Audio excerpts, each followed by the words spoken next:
Welcome to Ojas Oasis. This is a place where you will learn how to optimize your body, mind, and spirit in ways you have longed for a long time, perhaps your entire life. Our mission is to help you cultivate, nourish, and protect your ojas, your immunity, and inner peace. Welcome. I'm so excited to talk to you today. Welcome to the podcast. I've been wanting to have you on for a long time. You were the first time I met you, you were my yoga teacher, and you were a dream yoga teacher. One of the best yoga teachers I've ever had. That's right. At Yoga Dive. Oh, thank you. In Nevada City. Yeah, you're incredible. Everything about how you teach yoga is perfect to me, for me. So I loved your yoga classes. Then we discovered that we were attending the same school, California College of Ayurveda, and you were ahead of me. You were probably, I think you were finishing up your clinical Ayurvedic specialist certification as I was probably starting or something. And you were also working as a panchakarma body worker technician, doing a lot of the panchakarma work at the school. And then, as fate had it, you became my supervisor in my first internship as an Ayurvedic health counselor. I was so happy when your name popped up. I was like, oh. Well, I requested you, so that wasn't completely destined. Oh. It was like I asked for you, Abby. Like I asked the universe for you to be my supervisor. Like so I have a long standing admiration of you as a person, a yogi, a teacher, a friend. You later became my friend, which I'm so grateful for that, to have you as my friend. But first was I was receiving your magic. That was when I first stepped into the yoga studio. I was receiving your magic. You had hands-on adjustments that literally I still think about. Like, wow. I still think I think that was maybe 5, 6 years ago, maybe 7 years ago, something like that. Yeah. Yes. Yeah. I still, any yoga class I go to, I'm thinking, oh, I wish they did the thing that Abbey does. You know? Oh, thank you so much. Yeah. So first I need to share that. Yeah, I need to share that before I even introduce you as anything, is what you've meant to me through my journey. And I'm very emotional today for many reasons, but it's such a great opportunity for me to say thank you. So on many levels. Wow. Thank you. Yeah, I'm fully receiving that right now. So yeah, it's so like nourishing to hear. Yeah. You've meant a lot to me on this path from the beginning. So yeah, and our paths just keep intertwining, right? Yes. Like this is the beginning of it all. Yeah. As we see each other move through this world of Ayurveda and yoga. Gosh, I'm just one of your biggest fans. So, okay.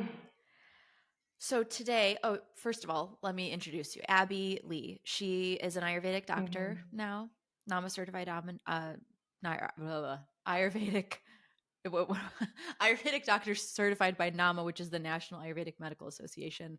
And that was a journey to get through that, because our school, our first, actually that was the main school that you got your certification is not a part of NAMA.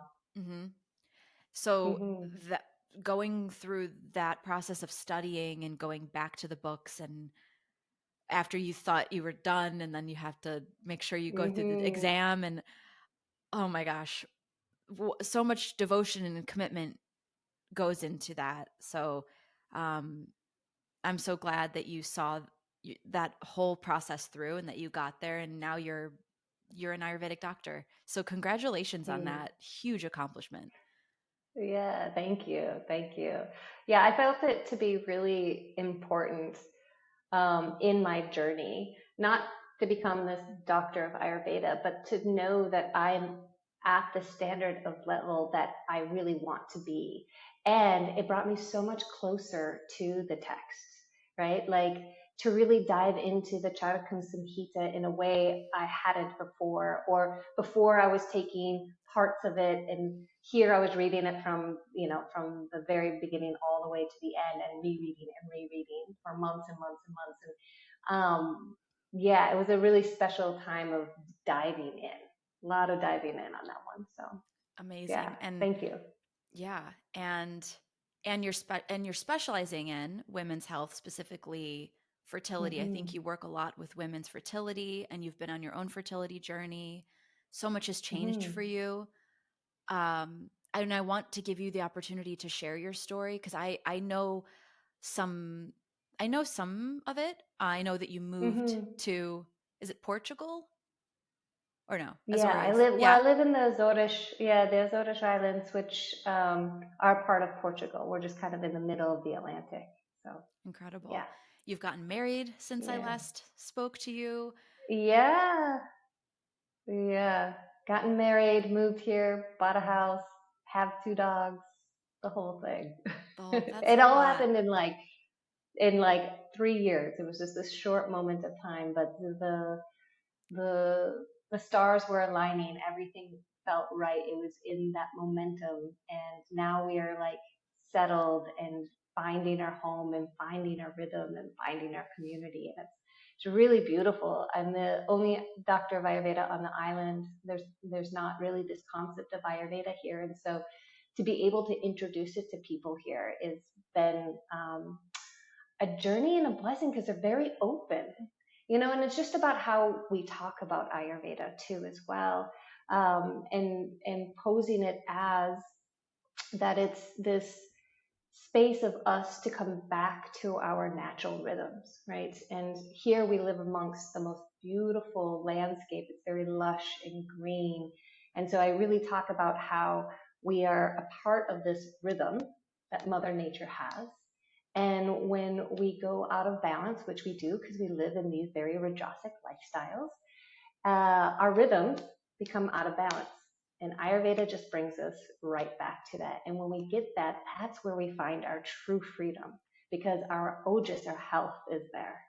And so when I teach it like that, and we teach just the small things, that we do every day, the dinacharya, the looking at the mind, looking at our way of lifestyle, all of this, it really it really gives a context for them to look at their life a lot differently. And Mm. so I feel like I've been blessed to slowly start to introduce it to the island here.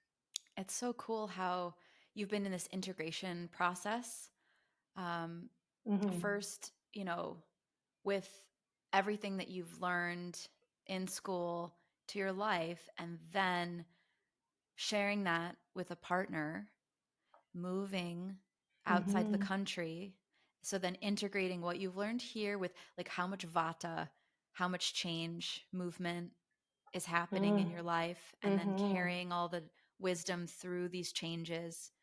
And now you're helping integrate all of Hmm. that into your new community of people that have never heard of this or have never had the Hmm. opportunity to really implement the wisdom or the lifestyle practices. So you have so many opportunities to uh, practice, to practice Hmm. Hmm. what it means to hold all the ojas, like, and protect it. And still, it still is a lot of work to be a doctor and to help guide people through their healing journeys, and the in-depth, I always call it like it's detective work when we look at an Hmm. individual. So Yeah. it's incredible that you've integrated all of this in such a short amount of time. Yeah. And one of the key factors that's really helped me on my Ayurveda is actually becoming a Jyotisha, becoming a Vedic astrologer. And uh, just being able to look at somebody's chart and be like, okay, here, maybe we need to be working on the mind first, or we have to work on Agni first. Oh, I can see where their weaker tissues are in their body. I can see at what time in their life things have happened or things are going to happen or where we can prevent, right? And so opening that chart in the beginning gives me this perfect blueprint of how we should go about working with it, right? Like, of course, Ayurveda has this beautiful way of unfolding, and this just gives me a more direct way into to entering that. So the perfect sciences together. It's like yoga, Ayurveda, Vedic astrology. Amazing. I Hmm. love astrology. I talk about it pretty much every episode, Mm. and I try Hmm. I know. I to, saw that you yeah, had Freedom G on. I did. Oh, it was so Yes. great to see him. Yeah. Yeah. I've had Yeah. Freedom. Yeah, he did a 3-part series with me, and then we also had his partner Hmm. Jessica Luzignan, and we had Elliot Yeah. Hawker. And Hmm. astrology is more and more it's become, and my practitioner who I go to is Ryan Strong, and he is all about Oh, yeah. the chart. You still And see I Ryan I Strong. still I see love Ryan. that. I love him, He's the and I've best. been trying. He's the hardest person to get on the podcast, by the way. Like, of all the people, he is so busy, and it's hard to get him to just get, he wants to do it, but it's Yeah. been He's difficult in to get him on. demand. He's He's in so great. demand. Everyone wants him to come Yeah. teach, and for good reason. And but Yeah. I love how he explains my chart and explains Ayurveda Mm. through the chart. And Hmm. I think it's such an important thing. I'm glad you brought up Jyotish, because uh, it's so helpful in Ayurvedic medicine. It because the system was always designed to work together, but Hmm. when someone is coming to you and they're like, I don't know why I'm not healing, there's a Hmm. certain point where we need to look at the blueprint of the soul, and we need to see Hmm. what the other nuances are, because you know Ayurveda works with the spirit and the soul, and not just the physical. It's the past Hmm. life And the karmas. karma. Exactly. Absolutely. Yeah, so i'm Hmm. i am so on board with how you have approached uh your work, and how you've integrated astrology into it, and that's a dream for me in the future. But gosh, Mm. it's gonna happen. It's just, Hmm. Oh, patiently one waiting piece for at the a right time. one piece at a time, Yeah. one lotus petal at a Hmm. time. Yeah, but exactly. but I love it. And I've always wanted you on the podcast. I was waiting for Mm. my side of the equation to feel like I was grounded enough to invite you in for a specific topic that I really knew and wanted to pinpoint what I wanted to talk to with you about. Hmm. And I have watched your practice transform and evolve into this place that's very very intriguing and very um, unique, I think. And for various reasons, yes, you bring in the astrology, and you're a yoga teacher, so you have such an incredible database. You have so many amazing Mm. things you can work with, so many tools under your belt. I'm just gonna keep, you know what, for the next hour, I'm just gonna keep complimenting you and why I love you and why you're the best. But no, Uh, I'm not gonna talk the whole time. I want to be that mirror, though, also for people to understand that she's amazing, but also for you to know that I know why you're amazing. um mm. but so you have evolved your practice into a place that's really um specific for helping women conceive in a very healthy way, and for women that may be struggling with menstrual irregularities, or Mhm. infertility, or struggling to conceive. So I thought it would be a really great topic and a huge umbrella to work under. We can have a lot of fun under this Mm. umbrella, but to talk about Mhm. fertility, Ayurvedic fertility. What is fertility Mhm. in through the Ayurvedic lens? And um, I'm going to pause. Well, yeah, I think I know I can just keep talking and talking, but I Yeah. know you have Yeah. such an incredible way of talking about Ayurvedic fertility. And Mm. I'm just going to leave the floor to you to do your magic. Sure. You're welcome, Yeah. everybody. Yeah. Uh, Well, let's see where to begin with the fertility. Charaka says that the all preconception is about is to make ourselves this optimal being in all of our realms, right? And so we want to make sure the entire field is in alignment with itself, and it is nourished, and it is grounded, and it is sattvic, right? And so how I look through this lens of fertility is taking also these yoga concepts of the koshas and understanding that we have 5 bodies. And so in the Western world, we know this physical body, right? We know that when we get sick, our immune system goes down and we don't feel as well. When we feel good, oh, we have a strong immune system. So we know we have some contact with this physical body. In yoga and Ayurveda, we say, yes, we have the physical body, the Annamaya kosha, but we also have the energetic body. We also have the mind body. We have this inner knowing, and we have this bliss body. And all of these need to be functioning, and they all need to be communicating with each other, right? And there are many ways in which the communication, this thread, this line, can be disrupted. It could start in the mind. It could start with the kalpas, our negative voices that we tell ourselves subconsciously, and then they disturb the doshas. These are our energetics in our bodies, and when those are disturbed, then the doshas leave the digestive system and land in deeper tissues. And for some, it lands in the reproductive system. Mm. So we know that, yes, we have to look at it in the physical realm, but we also have to look at it all these 5 bodies, right? And making sure that they are strong and healthy and vibrant as well. So the energetic body working through the pranic body, right? The prana that we are bringing in, what does that look like through our 5 senses? So how is the prana in our food, right? How is the prana in what we're seeing? What is the prana that we're hearing? What is right for us, right? And then we talked about the mind, but then there's this inner knowing. And when we are going through our fertility journey, this is the one that starts wavering. This is the one that starts to be blanketed. And how this looks is we start to doubt ourselves. We start to not trust the universe. We don't trust our bodies, even though deep inside this inner knowing, this inner place that's unwavering has all of the answers, right? And for me, I really find that we can touch down into our heart.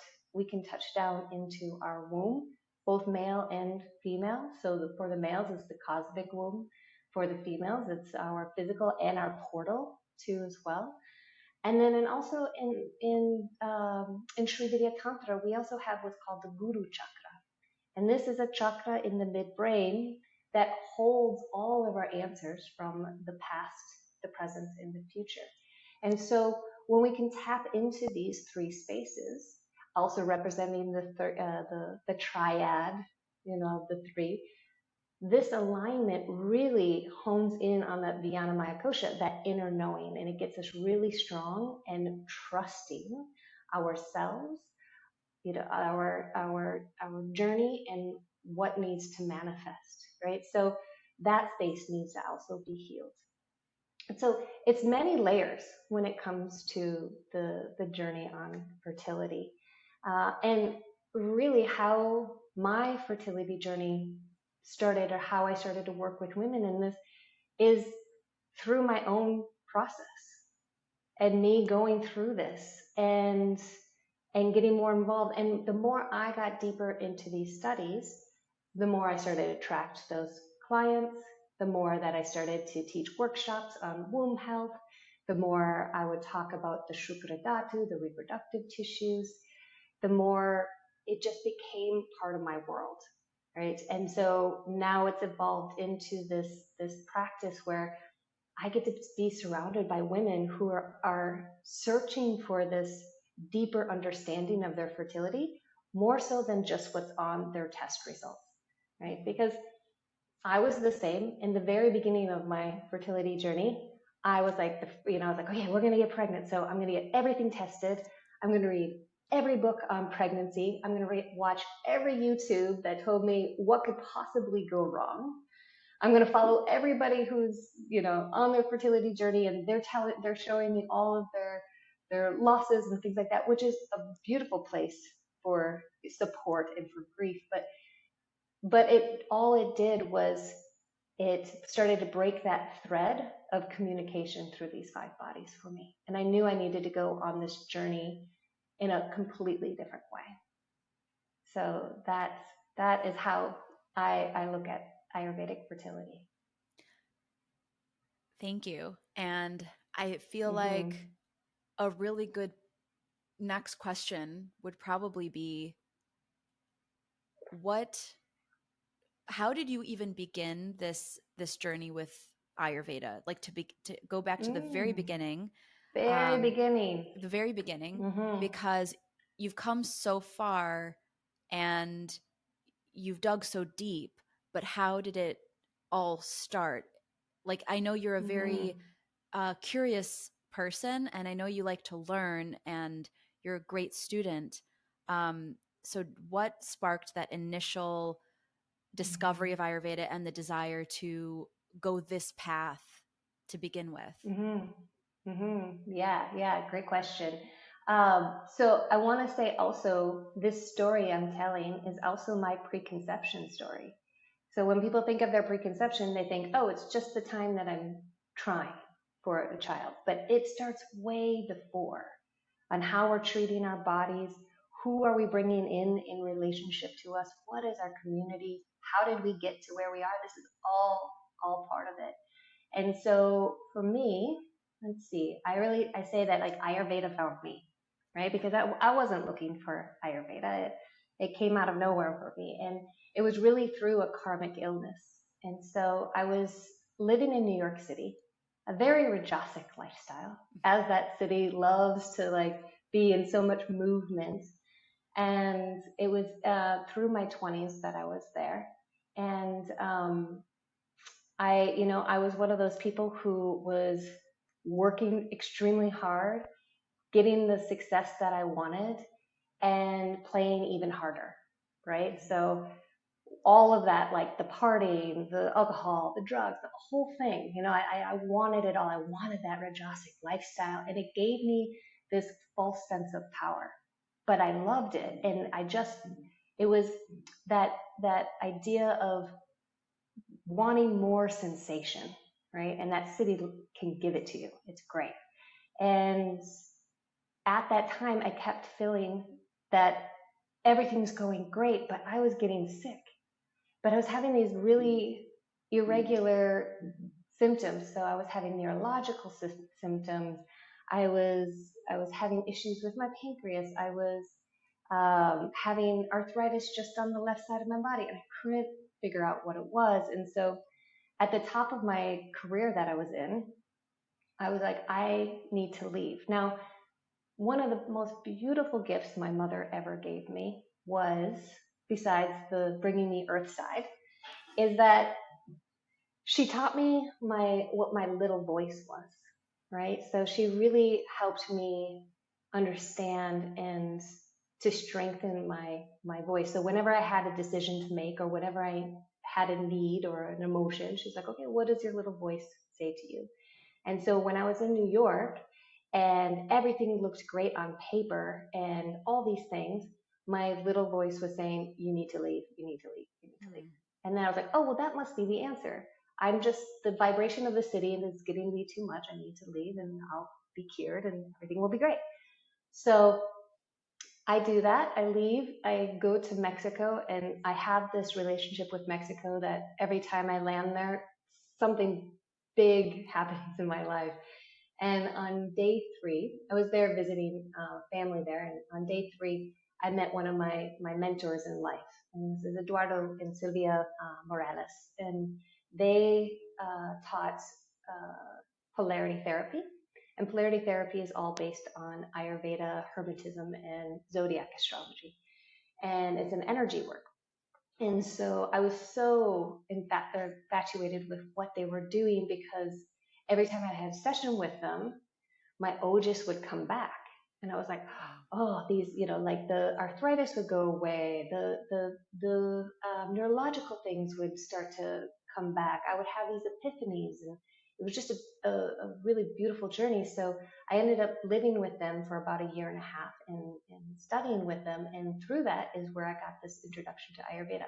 Now, during also this time, I was studying Ayurveda, doing more workshops. I wasn't teaching yoga yet, but I was doing like some workshops and things. So I was introduced a tiny bit to Ayurveda, but really my introduction was through polarity therapy. And then I ended up I was invited to upstate New York to work at a Buddhist retreat. And I went up there, and it was in the woods, and I got bit by a tick. And I actually ended up back in New York City at Beth Israel His Hospital, and I was there for 2 weeks, and I ended up having um, bacterial meningitis. I had the leaky gut, the H. pylori, everything wrong with my gut. And then they told me I had many other things. They told me I had MS and lupus and these things. And finally, though, after 2 weeks, they were like, oh, nope, you have Lyme's disease, and it's chronic Lyme's disease. And I was like, okay. But by that time, I was having a really difficult time walking. I was having cerebral palsy on one side of my face. I couldn't sit up for more than 20 minutes at a time, and I couldn't be in overhead light or in natural light. And so I couldn't also leave New York City because my brain was swelling so much. And so I had to stay there with a friend for about a month, and then they shipped me back to Minnesota. And it took me about a year in Minnesota. I pretty much I laid in a bed, had to sleep about 18 hours a day, and again, I couldn't quite figure out how to walk, so I couldn't put one foot in front of the other. My body was functioning, but I couldn't figure it out in my mind. And so I laid in a bed and I couldn't read. And so a girlfriend gave me an audio recording. She's like, listen, and this is before there was ever podcasts, there was ever, audio books. There was none of that back then. And uh, and so it was Jaidev Singh. If you know Jaidev Singh Wow. from, Yes. Yes. yeah, I know, it's Of like our whole course. community is like brought together. Wow. And so it was his Ayurvedic introduction to, or a course to Ayurveda. And so I would just listen to it. And at that time, I was taking Western medicine, but I had to stop because it was giving me organ failure. And then I was going Eastern medicine, using the naturopath, but there was no progress in it. And so I sat there and I listened, and he talked about these little practices, these dinacharyas, right? So he's like tongue scrape each day, and neti, and eye washing, and he talked about these detox baths, and he talked about, if you're having these symptoms, have this diet, and it was just these little things. And within 3 months, my whole system started to work, and it wasn't that Ayurveda was the cure. It was the thing in which my body started to recognize that it can heal itself, and then anything I took started to work. I was at that time I was taking like 64 things a day. I remember that number, like tinctures and this and that and supplements and all these. It was a full time job to like figure out at what time to take everything, and because I was doing these practices, the medicine started to work. And I was like, oh my gosh. And so once I got better, I went back down to Mexico. It took me about 3 more years to fully recover. During this time, though, they also told me, so my menstruation went haywire. So I was either not having it, or I was having it for 2 weeks, or every 2 weeks. I was not ovulating. They were telling me I should never be pregnant. I should never carry a child. And it was devastating to me because ever since I was a child, I wanted to be a mother. I really wanted to be a mother. And in the back of my mind, again, that little voice inside was like, don't listen to that, you know? And, but then my intellect got in the way and it was like, oh, these are the issues, da, da, da, da. And so, um, as you know, in how Ayurveda works is we first treat the rasa, which is the fluids of our body, and then the rakta, the blood, and then so on, and all the different tissues. And the very last tissue that gets nurtured is our reproductive system.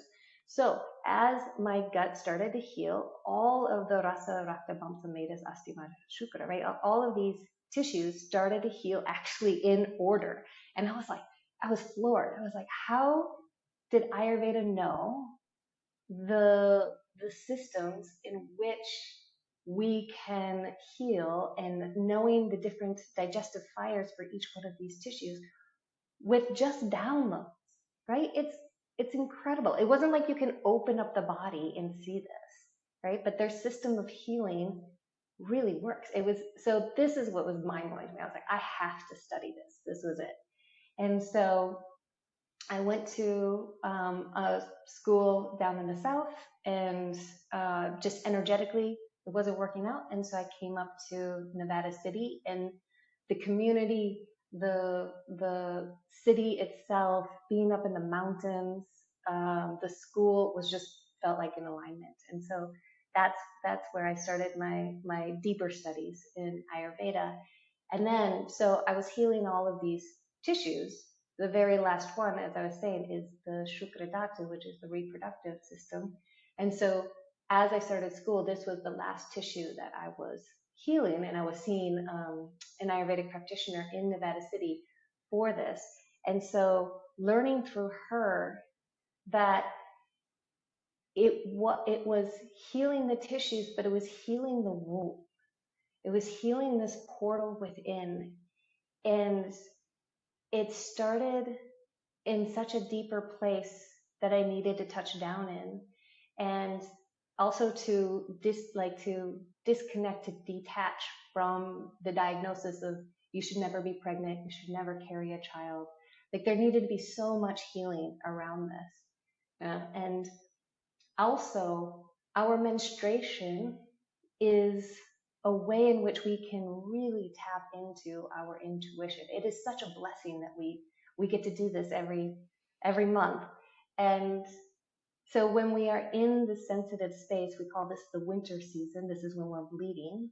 This is when if you ever have like direct messages coming up, they're like, or telling you you should direct your life in another way. And knowing the difference between the top surface of emotions to the deeper lessons that are being told, right? Then that can show you how to heal as well. And so this woman taught me about my seasons of my menstruation and how to tap into it energetically. And it was interesting because I was in a relationship during this time, and every time I menstruated, it told me to leave the relationship, right? Every time. And I stayed in this relationship for 4 years. So that's many menstruations. And it wasn't that this person was a bad person at all. It was just this relationship wasn't for me.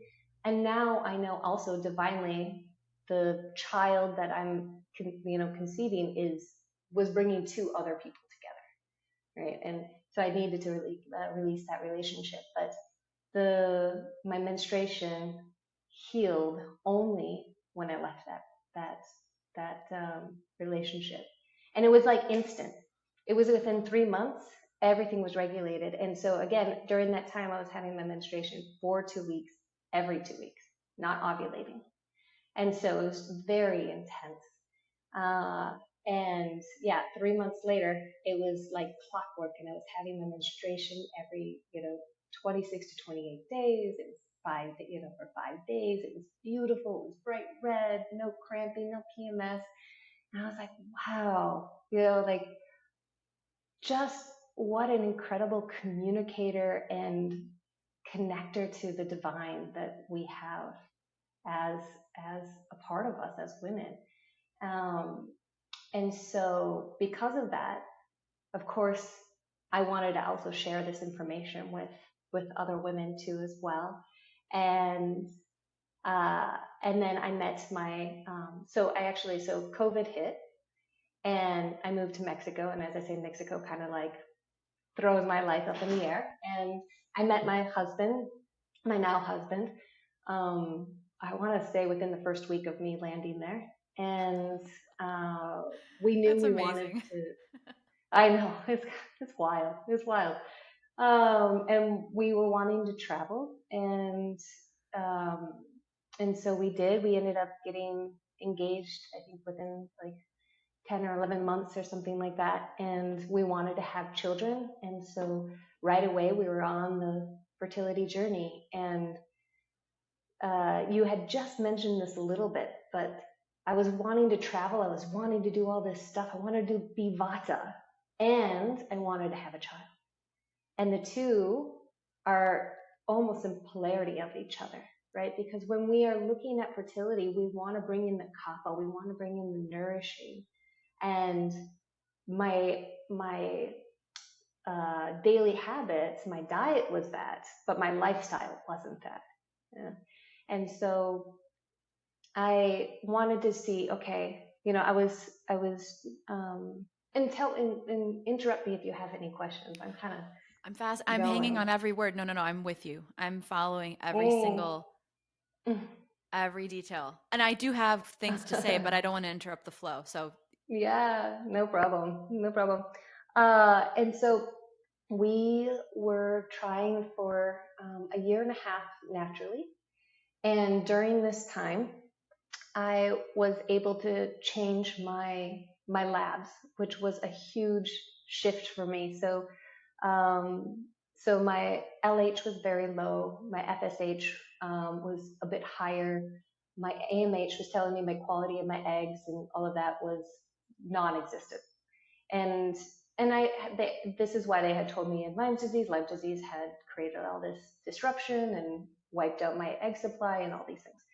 And by stabilizing myself, so we moved to the Azores Islands and we created our home and our community and really put our feet in the ground because grounding is so important. My body responded, right? Because I was already living the Ayurvedic lifestyle. I was already doing the dinacharya and all those things, but it was that stability, it was that kapha that I really needed and slowing down, right? Because I have a very pitta motivation in mind and, desire to grow and accomplish in life. It's just the way in which my mind works. And I had to flip that and slow down. Oh, wow. Oh, there's another background. Sorry. oh, Um, and so I, I was, it was another just aha moment on my Ayurvedic journey. And as much as I'm teaching it to others, I had to really live it.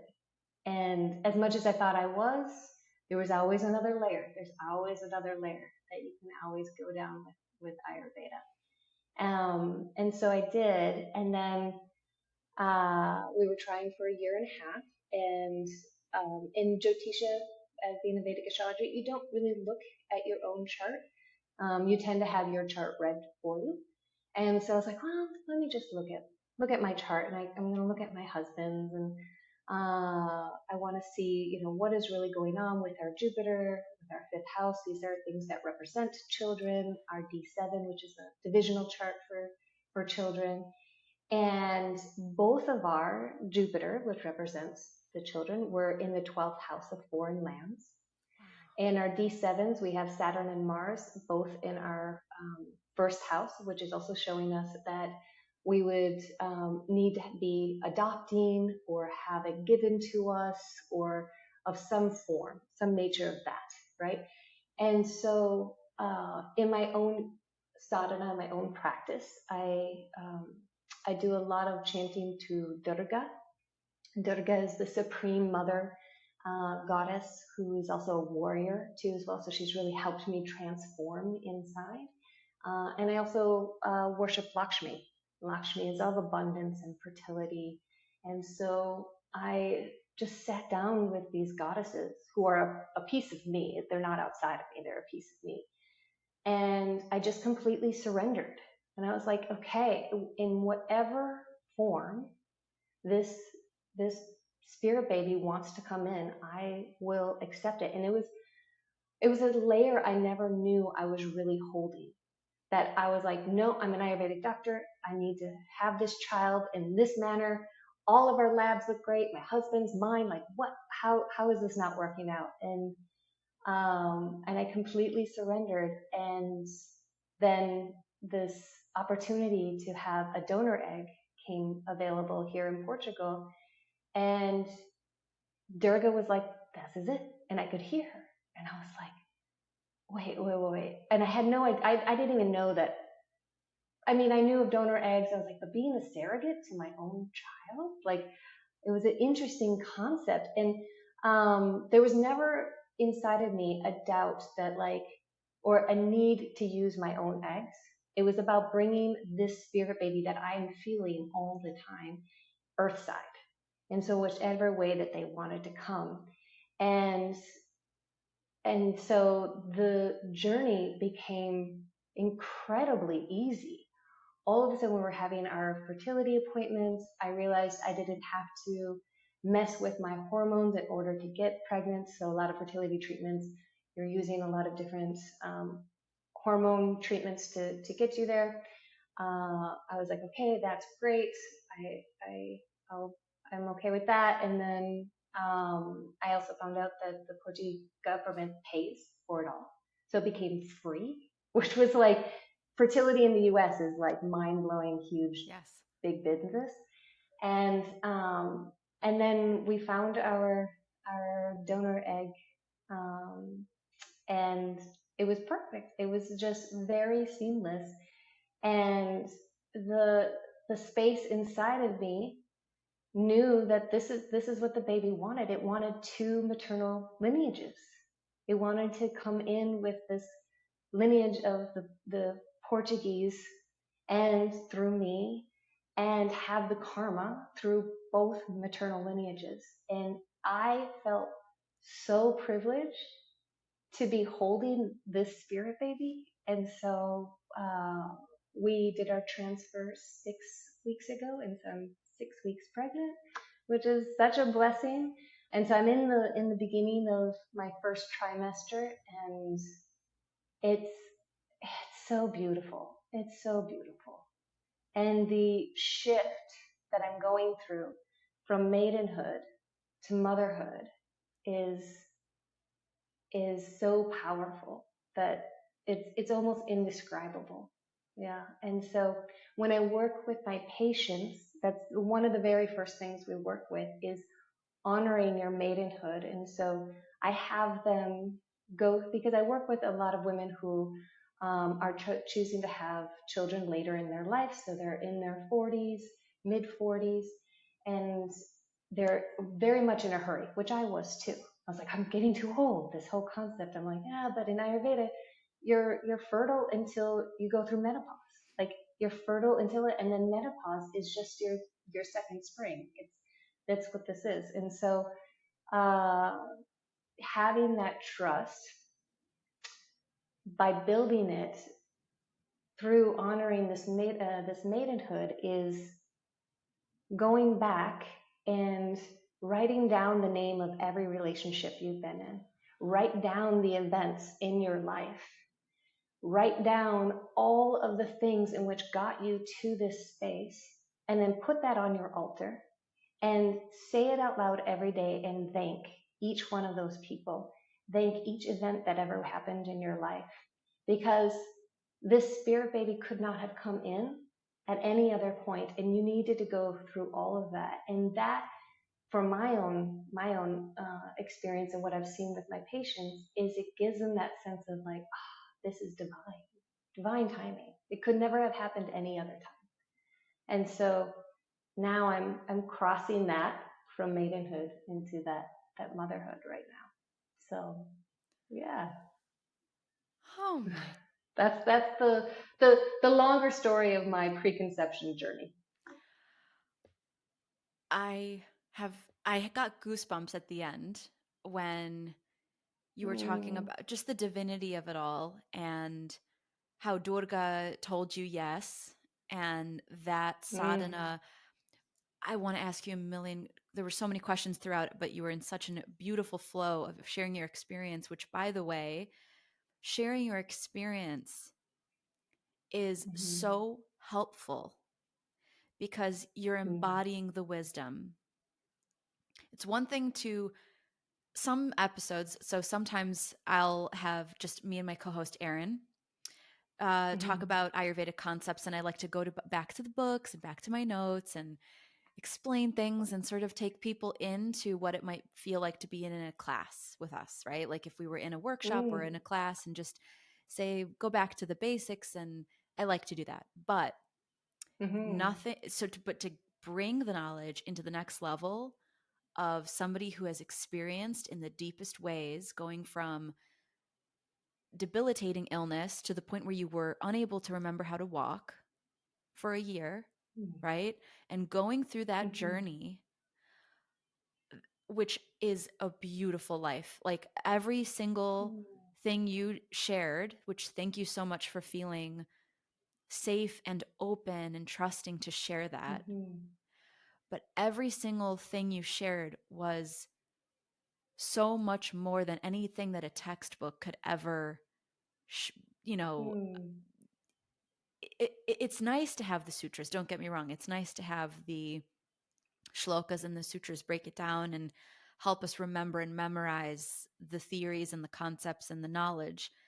And it's incredibly invaluable to have that. But unless we have physical people, humans living it, mhm, what good are the books, right? Like mm, how if we're not applying it and you have taken all of it and integrated it. I keep going back to this word integration, but I do feel like because you have the yoga mm, practice with the Ayurvedic, highest level of Ayurvedic education, and now Jyotish, and now you're in this phase of life where you are in a place where you can invite life, and you're doing it in mm, such a grounded, wise, embodied way, spiritually, mentally, like you said, all the five layers of the body, and you're doing it. It's mm, you're helping other women through it and you're doing it yourself. It's just incredible. It's incredible. I got mm. goosebumps. That's a beautiful reflection. Thanks. Yeah. Yeah, because Yeah. going through it, sharing the story, but then also even the next level is the service of helping other women Mm, go through their struggles and saying, "Look, I went through it, so I can guide you through mhm, it." And mhm, the practice that you shared with us about the altar and writing down the I love a couple of things you said. First of all, how you mentioned that having a menstrual cycle is a blessing, which is a foreign concept to many women who really that relationship with their cycle is somewhat of a mm, burden. And that's being gentle, saying mhm. somewhat. And but that can be real. And mhm, that is very real for their existence for sure. That's mhm, not being denied and that we should all think, oh, our menstruation is, this yeah. this like should be always pain free and all this. And some women really experience it intensely. So it's Mhm, not taking away their experience, but that perhaps we can look at it differently mhm. and use it as our tool of intuition. And that was the next part where I was going to say, holy moly, that to have both, right? To have the you can have both things be true. Like, yes, it can be kind of a pain in the butt. That can be true. Like, Hmm. yeah, it's like you have to be on top of the hygiene and the practical matters of what that entails. And it can also be Hmm. really useful and purposeful on in multiple ways. And in the spiritual way that you're describing, that is a beautiful aspect to awaken in many women's consciousness of did you know because I'm not sure I'm sure that I have heard it before, but I may have forgotten along the way. And it's so nice to be Sure. reminded that that event that occurs monthly for us Mm. is a portal into our intuition. Like Mm. I definitely did not remember that. So for you to remind me of that, I'm like, oh my gosh, how many times was that happening and I wasn't aware of it? Mm. And Mhm. I missed messages that I Mm. was being Mhm. given, or I like Mhm. just brushed over it. And so what I'm trying to say, I guess, is it's so relatable and comforting to know that, you know, we're not alone in the struggles of our health as women. We're not, a lot of these hormonal struggles that so many women face have so much to do with relationships and Mm. the spiritual aspects of past life karmas and Yeah. Well, and that's also a symptom of our society too, as mm, well, because we reward the vatas and pittas in our world. We reward the women who are faster, more productive, can wear multiple hats, can be the top executive and be a mom of four and take care of the home and do all these things. Like those are the people we reward, the hustlers in the world. And we're not rewarding the kappas and the nourishing and the slowing down. And so what I have seen, especially women who are approaching, their mid 30s into their 40s, they're getting these thyroid disorders, right? And this is a direct result of how we are living our lives and how we are influenced by our society right now. And so there's multiple factors of how this is going. Now, that is just part of the story. What's really we want to know is what is showing up today and how is it being manifested? And then from there, look at the root cause, right? Then starting to adjust the lifestyle, everything like that. So we don't have this space of blame or shame. Like you didn't live your lifestyle right. You didn't listen, all those things. Because that was part of my story too, is when I went to go see, therapists or doctors, because Lyme's disease is a disease that you have multiple different symptoms and they come and go, that they would tell me that it was in my head.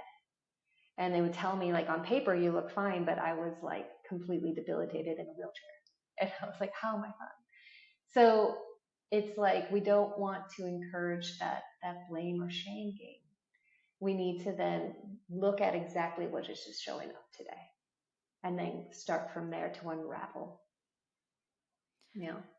you took such an empowered approach through your illness though too, which I'm sure there were so many moments where you could have back then just been like, well, all right, I guess that's Mm, that, like some people, yeah. due to karmas and just circumstances, and they may not have the support or the resources or so many different things to get through something like that, you know Mm, and you decided to empower yourself with knowledge. mm, And I believe that took so much confidence and strength, whether that was innate within you already or whether that was sourced from people around you, family, friends that were just like, we love you, mm, gotta fight this, don't give mm. up. I But mean, there were some major ups and downs yeah, with that wavering space of believing in my healing journey. But again, because my mother taught me that, like, listen to my little voice. It's such a small thing in my childhood, and yet it's been my stuck biggest with you. strength.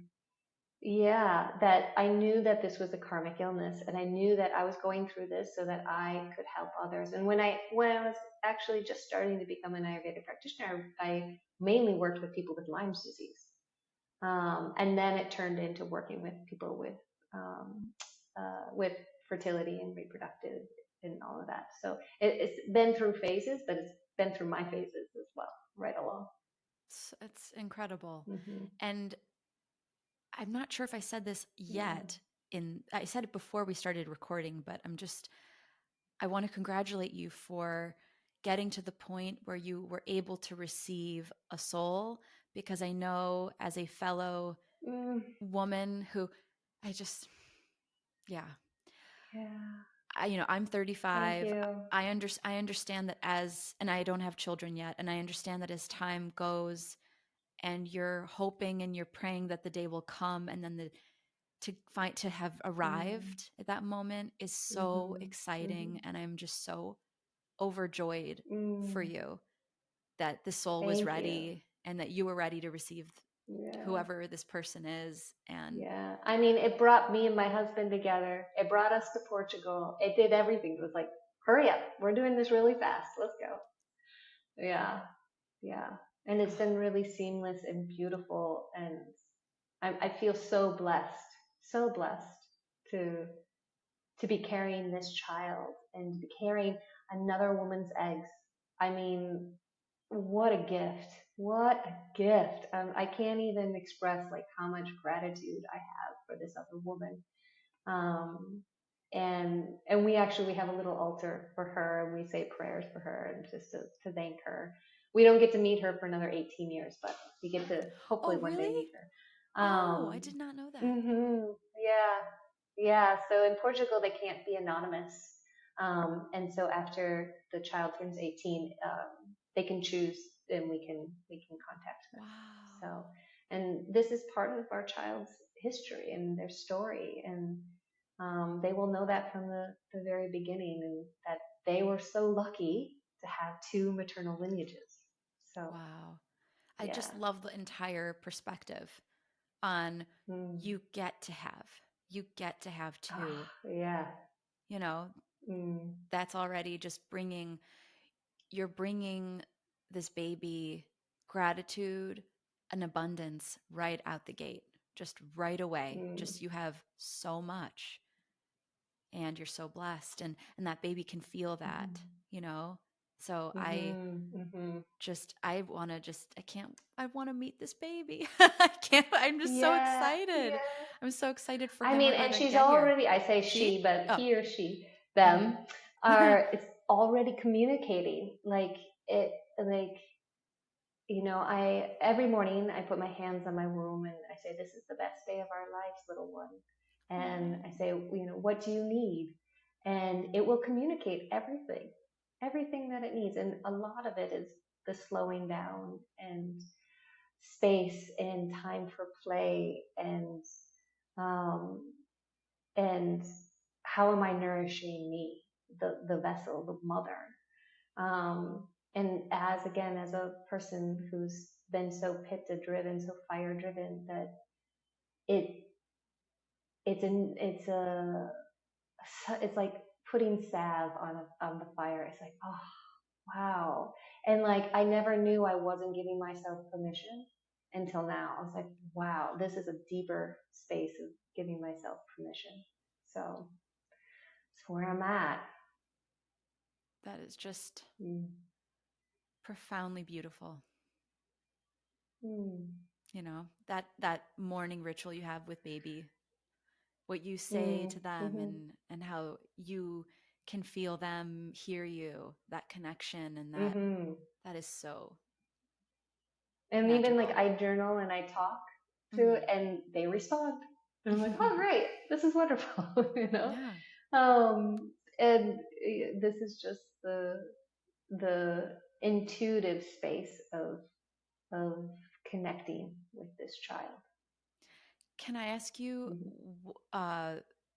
about your fifth house in your chart? Can we talk about a Mm-hmm. little bit about the Jyotish aspect that enabled you to derive the solution or the outcome, that you Yeah, realized was the absolutely. ultimate Mm-hmm. destined outcome for you to becoming a mother? Mm-hmm. Mm-hmm. Well, Because I know the fifth house so is. I have, yeah, so I have Rahu in my fifth house. My husband has Rahu aspecting the fifth house. So we know that we have to think outside the box.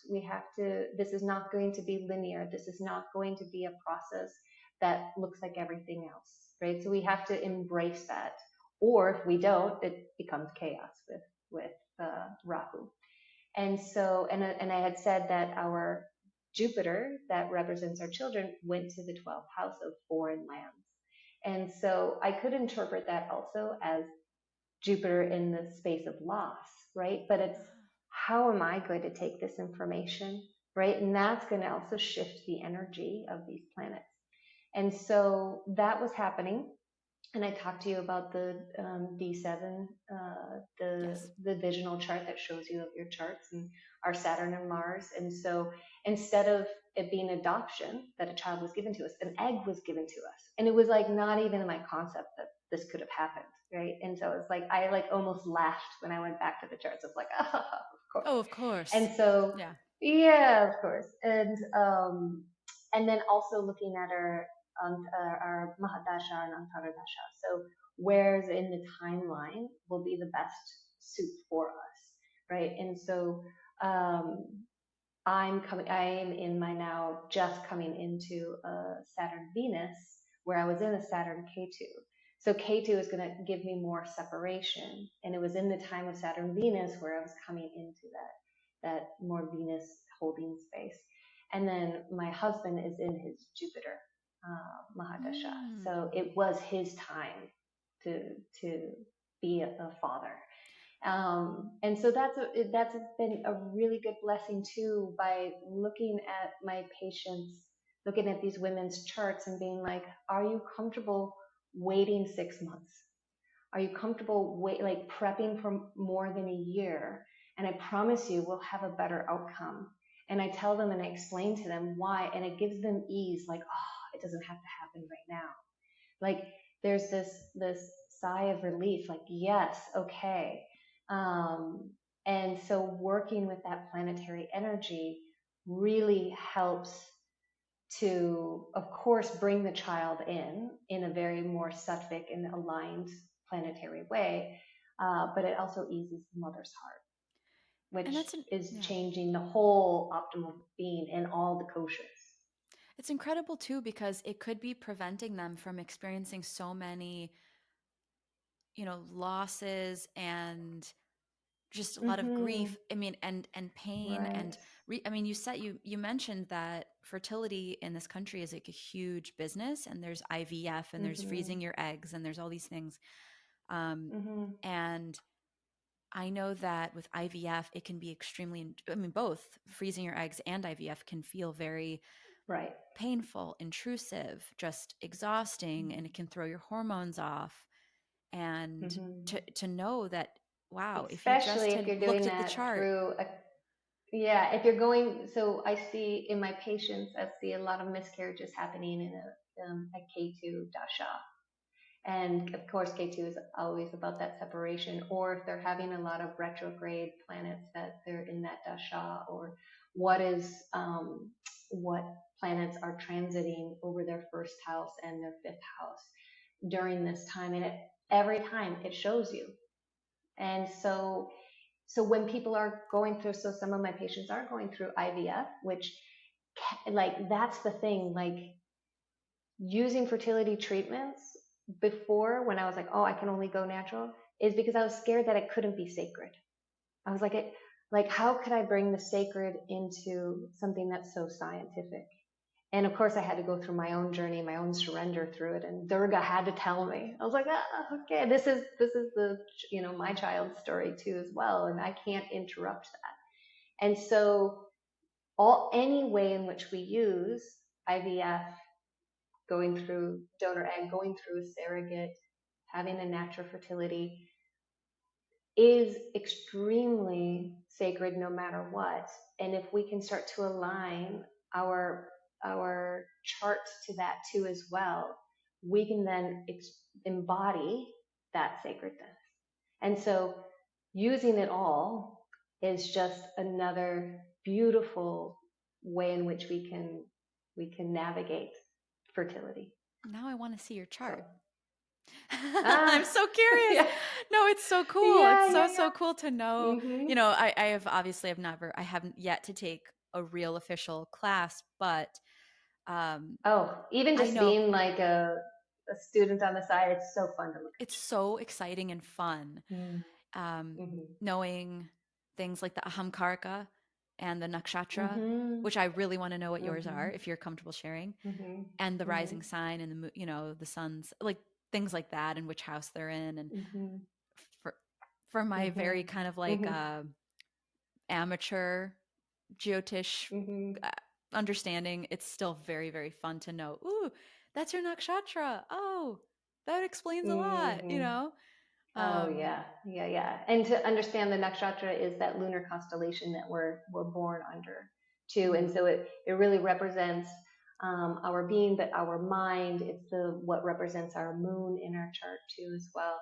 Um, yeah, and it shows us so much of the personality and also how we're going to interact with the world, right? And so that too, when you're in relationship, knowing your partner's nakshatras, knowing how they work in the world is a very powerful way in which um, to heal relationships, to understand them, to know how like what it's going to feel like for them to be a father, for them to be a mother, right? mm, So yeah, yeah, because as much as the mother is going through her preconception, so is the father too as well. mhm.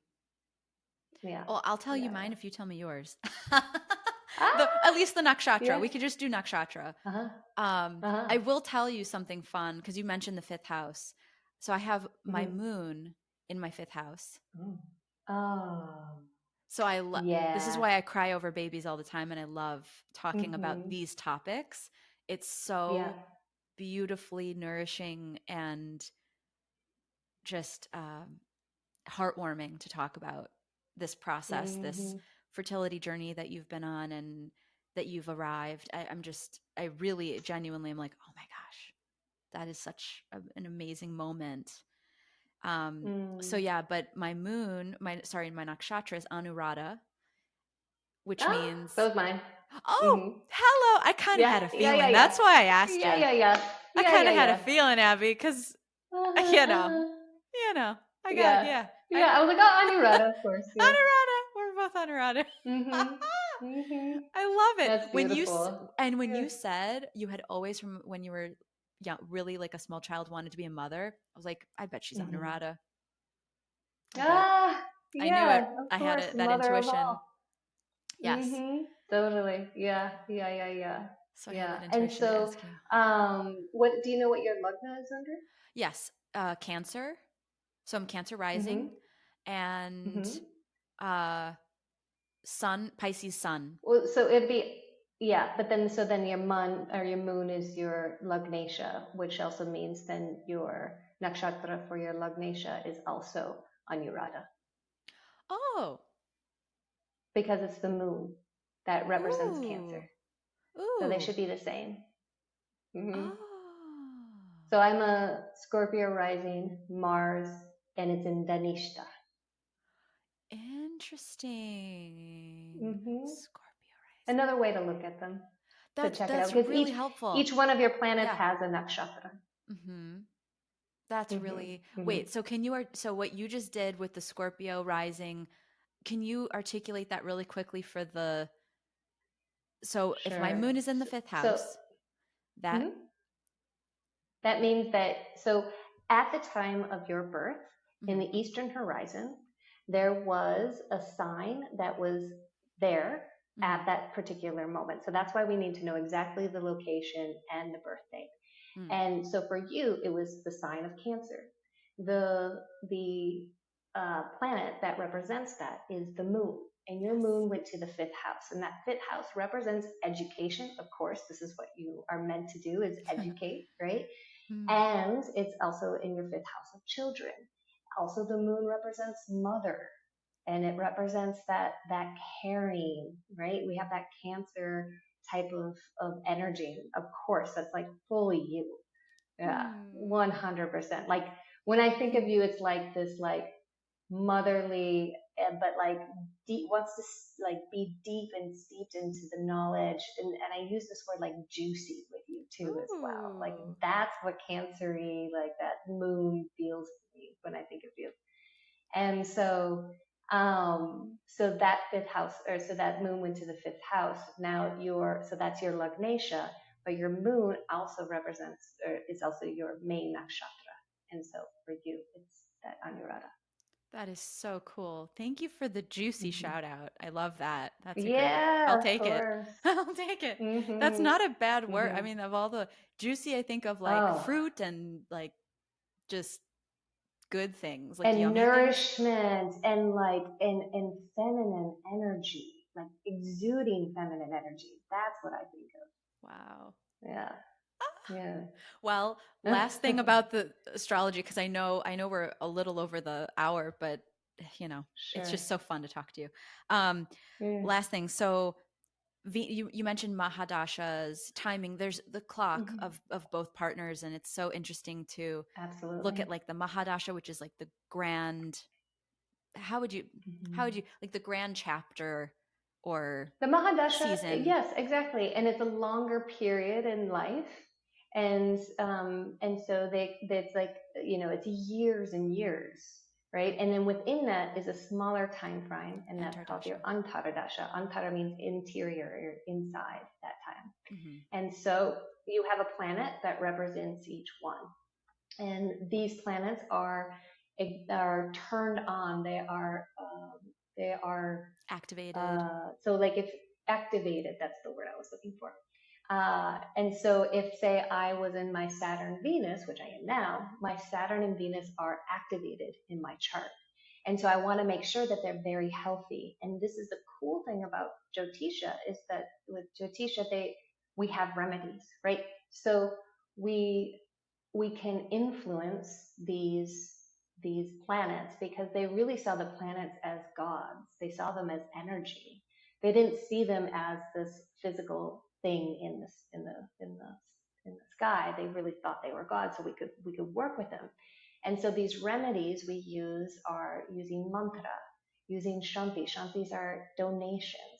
We can do pujas, right? And so if say that I'm in a K2 dasha where I want to start my fertility treatments or I want to get pregnant, but I'm like, oh, K2 gives separation. Well, then I'm going to do shantis or I'm going to do mantras for this planet. So it's protected. So it's activated in a very positive way. Hmm. Yeah. So that's the cool thing with, uh, with Vedic astrology as well. And I wanted to share with you that I had just entered very recently, well, yeah, in Vedic astrology, entered Venus Mahadasha last September, like at Hmm. the end of September. So I've been in it. Ah. Yeah, so I'm just entering my Venus When did your season. relationship start?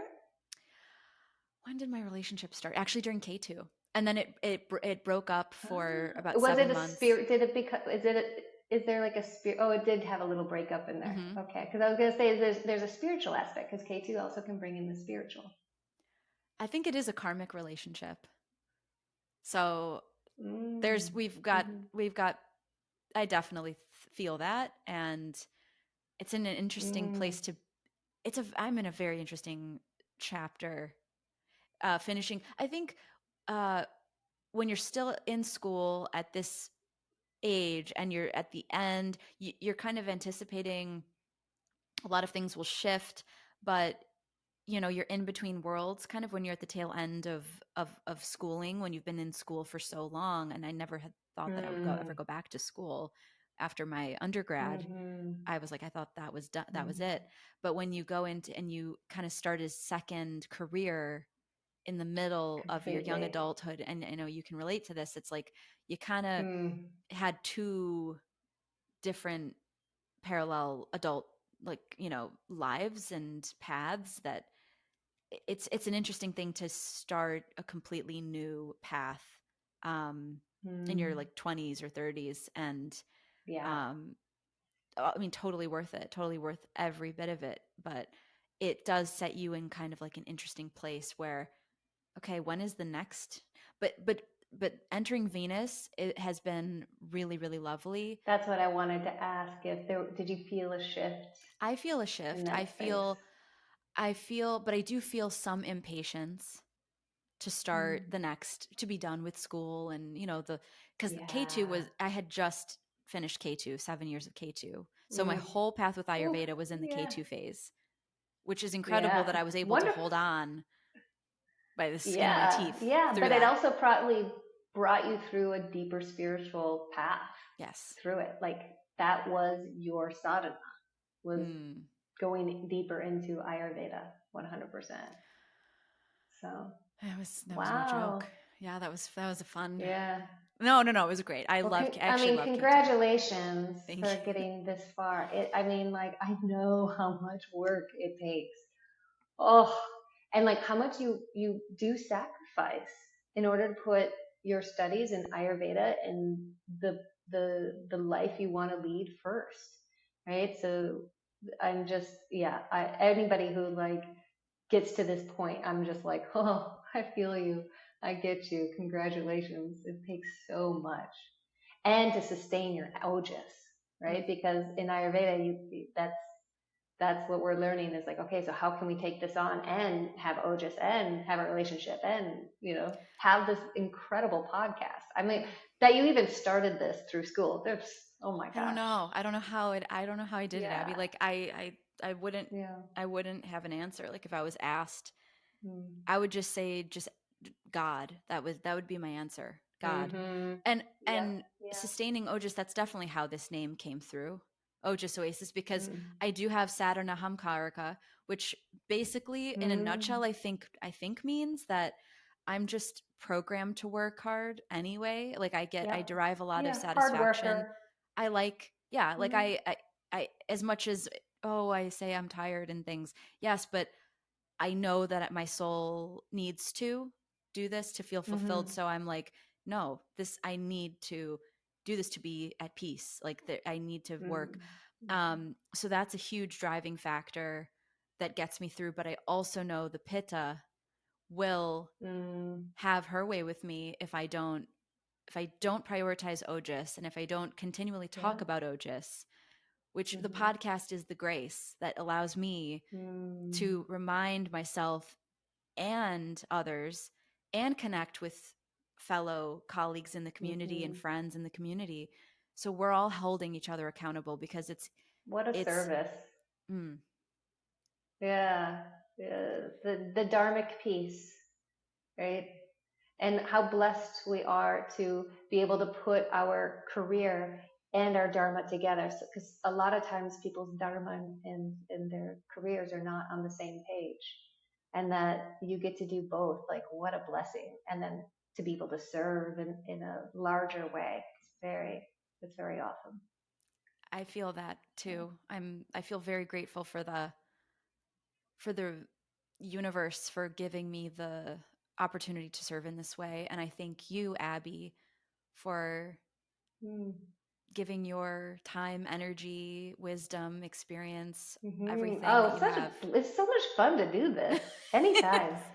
I would love to have you back if you Yeah. want in the future. Like, I bet Yeah. this chapter that you're on now in the early phases of pregnancy, it's just going to be Mm. such a beautiful journey, and Mm. it's going to be amazing next time I speak with you that you're going to have this beautiful belly and, well, anything that Mm. happens. You mentioned this in the beginning since you are in the early stages of a pregnancy that you are Yeah. so at peace with Yeah. the I karmas. mean, I'm already blessed You're that already I have been able to conceive when I was told I couldn't, to be able to hold a child. So however this child wants to manifest, if it can stay with us and be earthside, that's great.